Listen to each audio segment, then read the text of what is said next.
Hey everybody, welcome to a new video on the Blue Abroad YouTube channel. We finally had a moment to just take a breath and soak it up, and this will serve as a bit of a mid-season reflection. I've got a few more videos to come out. I'm going to be updating the tier video that I did in the preseason, the original one that I did. I'm going to be doing a few more others, but I guess this is a good chance to just take a step back and do the reflecting on what's happened in the first half of the year. You know, we're 11 games in. We're sitting with a beautiful record of 8-3, and I went back and watched the season preview or season predictions video, and just got a sense of where I was at. And I didn't forget where I was at, but it was really cool to see what we were hoping for, what I was hoping for at the start of the year, and what actually eventuated up until this point. I think going back to the start, going back to preseason, it was also new. You know, we had the new coach, the new CEO, the new president, the new board, the whole lot. There was a real bad taste in the mouth after what had happened last year. 8 wins, year 6 of the rebuild, a disconnected team. We could sense it and we knew it. And the change finally happened, and we were hoping that the beautiful words that we were hearing in the preseason were going to mean something, and they did. And the reality is, looking back then, I said it back then that Vossi had come in and he had said things that we didn't want to hear, but we needed to hear. And he said, it's going to take time. There are going to be shortcomings. It's going to be better as we go.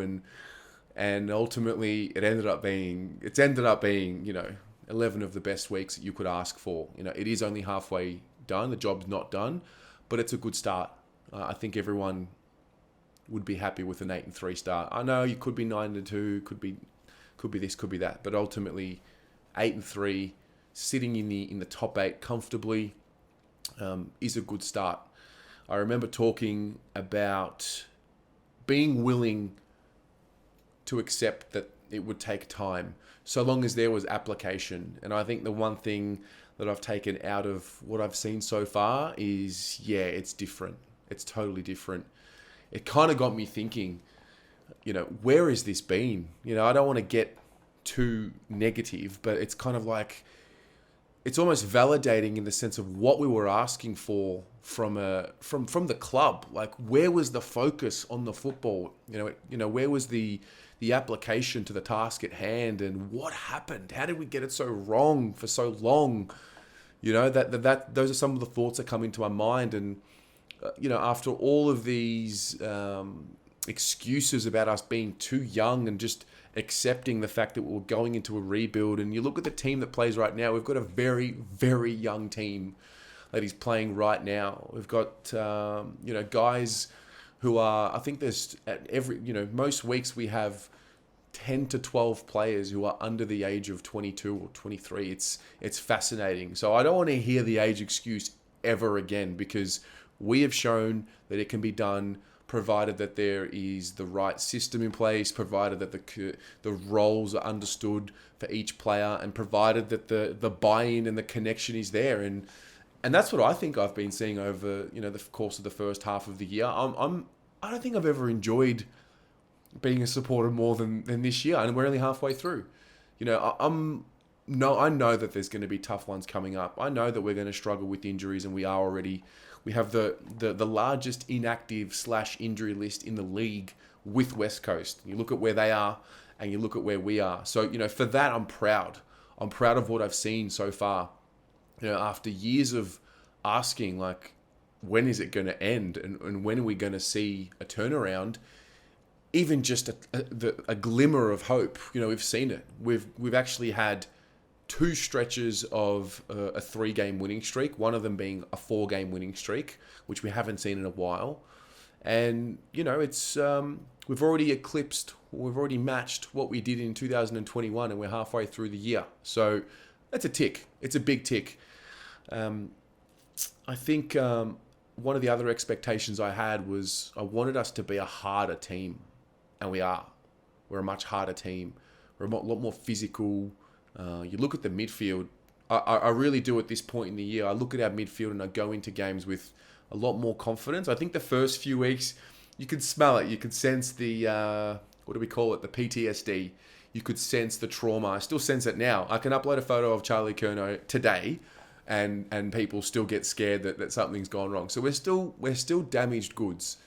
But I think personally, after the 2-week block, which has really defined the turnaround for me, is when we played the Giants away and beat them, and then the Swans and at home on the Friday night at Marvel and beat them. I think that's when a lot of us came together and fully believed. And one of the themes that I've noticed that's come up is just that, is that you have a lot of people that do believe.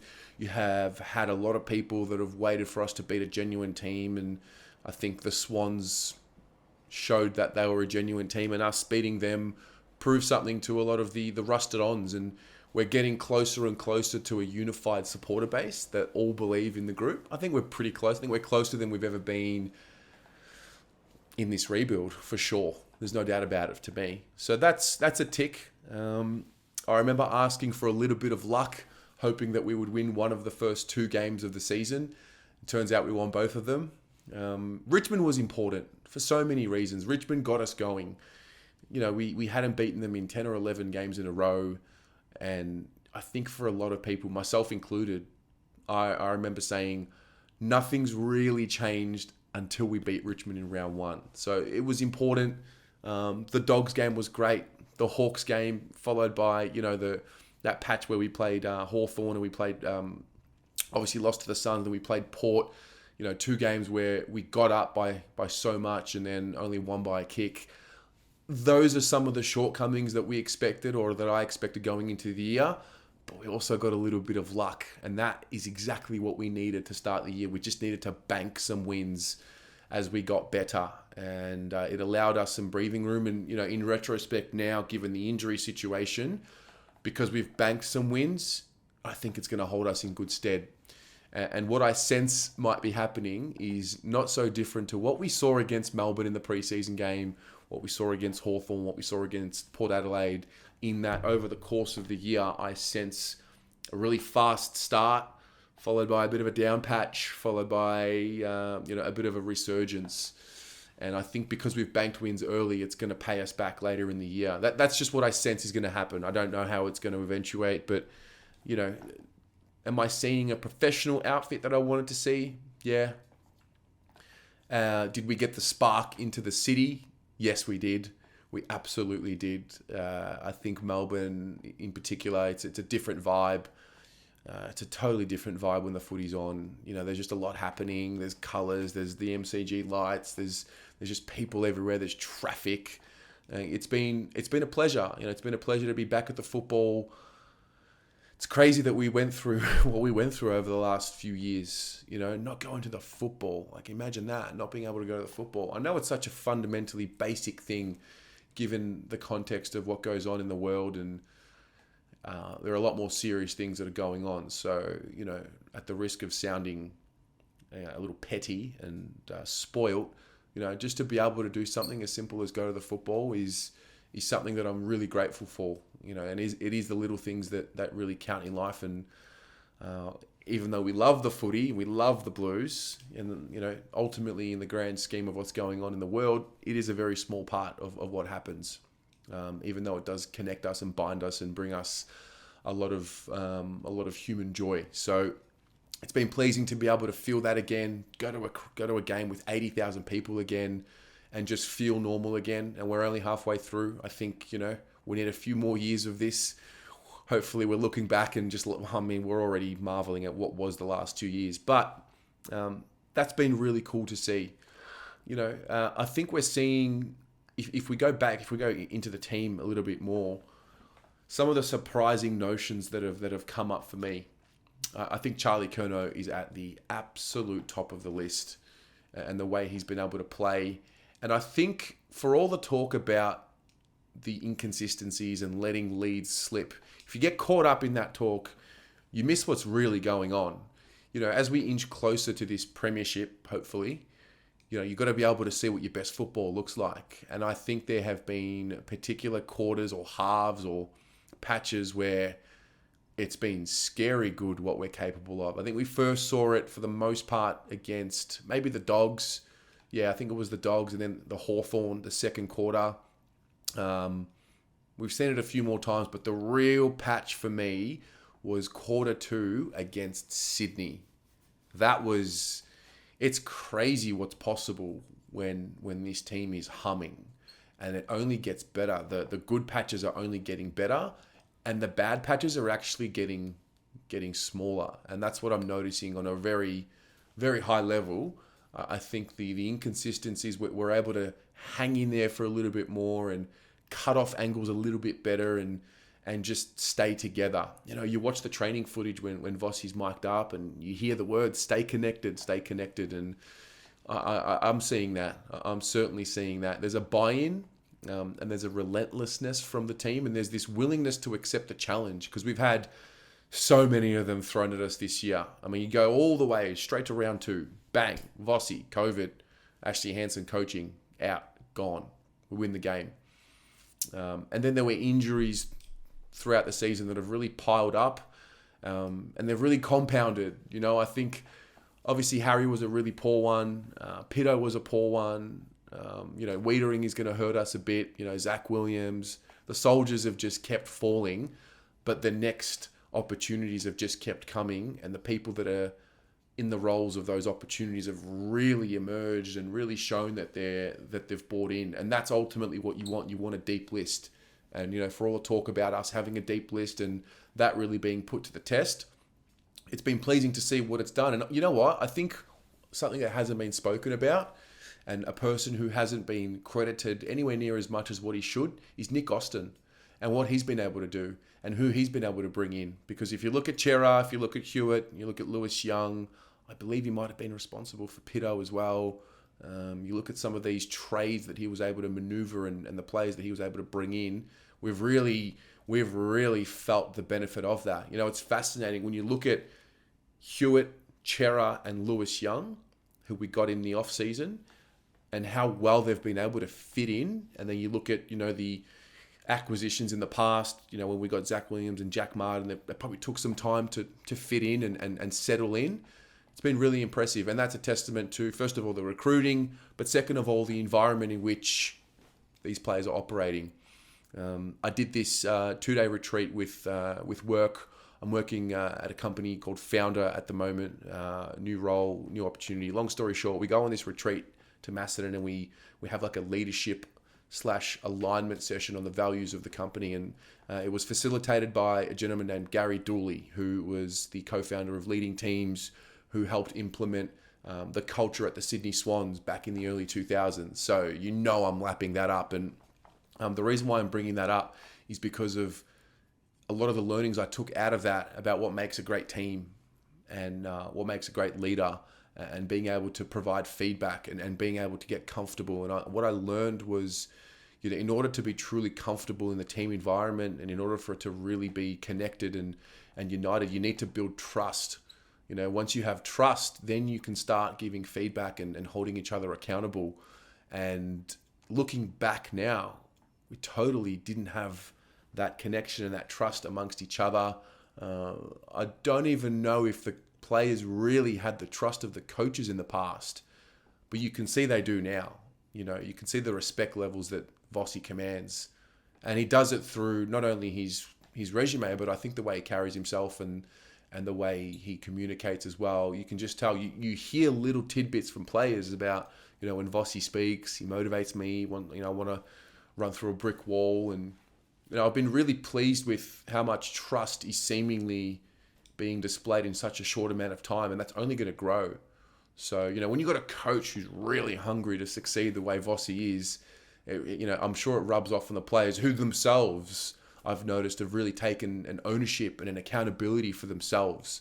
And so that's been really pleasing, and I'm really proud of that. You know, after years of not having it, to have a team that I know are committed fully behind closed doors. You know, we only get to see the windows of game day and press conferences and a little bit of content throughout the week. But to know that, you know, to have trust in what they're doing away from the club and to be committed to the cause is pleasing. And ultimately, it's their job. That's what they should be doing. They have a responsibility to do that. So that's been pleasing. I mentioned the breakout player being. I spoke about Jack Silvani in the preseason and moving away from J Sauce and becoming Sauce. I think we're certainly seeing it. I think more and more people are realizing just how important he is to us and what we do. The player to emerge, I was biased when I said Corey Durden, but shit, Corey Durden, he's really emerged so early in his career, but you look at what he's been able to do. He's had a couple of games which have been really standout. I think round one was really good. And then a couple of weeks ago, we were on the Rising Star. I believe it was against the Swans. Really good. The small forward brigade has been a real bit of a surprise packet for me. They've been able to really hang in there, stay on the side, impact, and just stay consistent with their pressure. I'm loving seeing Patrick Cripps back to his best. It's good to see him playing with that same force that he had. He's even had to play in the ruck at times, which is not ideal. I don't think initially I thought it was a little creative, but I'm not sure if that's really something I want to see moving forward. But again, you got to do what you got to do in these games, and it's just what is being asked of him. And it's a tick. We're halfway through. I'm pretty happy with what's going on. I'm really enjoying the fans. I'm really enjoying the content. I'm really enjoying the fan cams. I'm really enjoying seeing the turning point and just feeling good again about what's going on. Like, it's not always going to be good, and I understand that. And I'm so willing to live in the dirt knowing, that it's going to, good times are coming. But it just got to a point where it was ridiculous. It was just like, enough is enough. So to finally see some fans who are experiencing 3-game winning streaks and 4-game winning streaks for the first time is really cool. I think we've seen a real evolution of the people on the channel, which I'm really proud of. I'd never really expected it to be something that is developing people, but it is, and that's really humbling.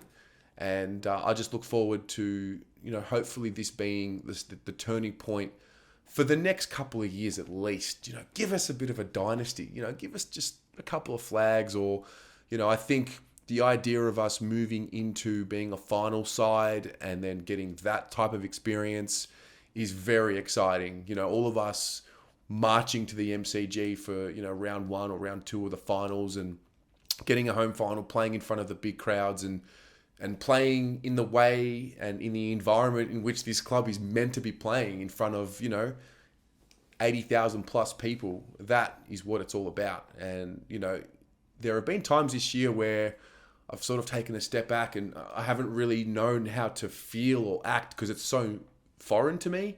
It's so new to me. And I've made a comment about almost feeling guilty for how good I feel because, nothing lasts forever. So you do have to live in the moment. And I just hope that we get more of it coming on. Now, on the injury front, it's going to be a challenge. But I've got faith that this group are going to apply themselves. Are we going to lose games over the course of the next couple of weeks? Absolutely we are. We're going to lose games over the course of the season. It's going to happen. But like I said, so long as the application is there and so long as the manner in which we are losing doesn't look like anything of what we've seen in the past, where it's just almost been succumbing to the fact that we're going to lose today, then I can accept that. There is a way in which you can lose, which shows that you are still on the right track. So I think we're going to have our challenges, but I also think we're going to have some really brave wins coming up. I've got faith in what this group's about. And the maturity levels are showing. It's good to see some of these boys, especially in their faces. They're really growing up, even the way they're talking. I think a guy like Zach Fisher needs to be credited for the maturity he's shown. I think even a senior guy like Adam Sart, he has been phenomenal this year. And I think he goes unnoticed a little bit. But if I'm looking at the team right now, I'm looking at quite a few All-Australians. I don't know if I'm just being biased, but Cripps, Wiedering, Curnow, Hewitt, Adam Sard, maybe Chera. Maybe Chera's more of a squad guy at this stage. But yeah, I think we've got some really, really high-level players in this team. And then I think our role players have really come along. I think Lockie O'Brien needs some props as well. I did not see this coming to this level from him. I thought at this point in the year, if you had said to me, he might be in and out of the side a couple of times over the course of the first 11 rounds, I would have said, yeah, that makes sense. But he's been able to really retain his spot. I love what we're doing with Paddy Dow. I know that, he's got talent and he's a real potential player.